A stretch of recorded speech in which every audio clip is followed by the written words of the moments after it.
Sabiedrību šokējot ar dažādiem notikumiem izglītības iestādēs, kur cietēju lomās nonāk gan skolēni, gan skolotāji, kārtējo reizi aktualizējas jautājums par skolēnu, kā arī izglītības iestāžu tiesībām un pienākumiem.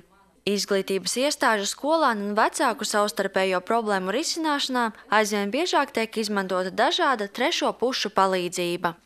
Arī mums ir bijusi šāda pieredze šajā mācību gadā, ka bērni ierodās skolā un fiziski nodara pāri pārējiem skolniekiem. Kā rezultātā mēs esam griežušies gan Bērntiesību inspekcijā, gan arī policijā un tā tālāk šīs lietas risinām. Kas man liekas pozitīvi, ka šajā gadā beidzot sāk runāt par to, ka skolotājiem bieži vien ir rokas sasietas risinot šīs lietas. Kā norāda Ogres pirmās vidusskolas pārstāvji, problēmas jau aizvadītajā gadā sāsinājušās ar pašiem jaunākajiem, pirmās klases skolniekiem.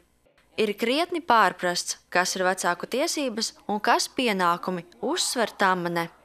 Arī Ogres pirmā vidusskola ir domājusi, ka būs 2 dienas, tātad 1 diena aprīlī, 1 maijā, kad mēs sauksim sestdienās nākošos pirmklasniekus ar domu, ka bērni rotaļājas ar skolotājiem un jau runā par skolu, bet arī vecāki tiek sagatavoti. Mūsu psihologi, mūsu atbalsta personāls runā par to, ko nozīmē bērnam nākt uz 1. klasi. Viena no vienkāršākajām un efektīvākajām iespējām uzlabot abu pušu komunikāciju ir vecāku dienas skolās.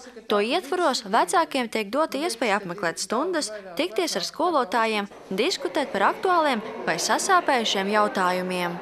Tās pakāpītes, kā mēs esam tā sakārtojuši skolā šo problēmu atrisināšanu, manuprāt, ir gluži veiksmīgas, jo nav mums bijuši tādi lieli asumi pārlieki. Mēs it kā no vienas puses cenšamies pamācīt to vecāku, bet tāpat laikā mēs vairāk cenšamies viņam palīdzēt. Vecāki iesaistās tavās skolas gaitās? Jā, dažreiz. Dažreiz, ja? Un kas ir tāds jautājumi, vai kuros brīžos tad viņi ir tā, kad saka, vai nāks uz skolu vai runājas ar tevi?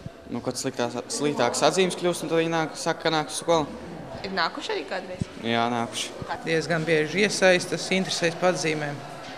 Bet vai tev pašam arī dažreiz tā, ka tu pie vecākiem lūdz viņiem palīdzību? Dažreiz tikai.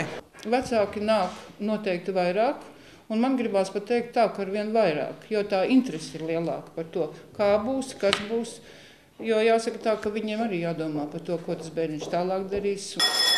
Problēma ar vecāku un skolu dialogu nonākusi arī Valsts bērnu tiesību aizsardzības inspekcijas redzeslokā.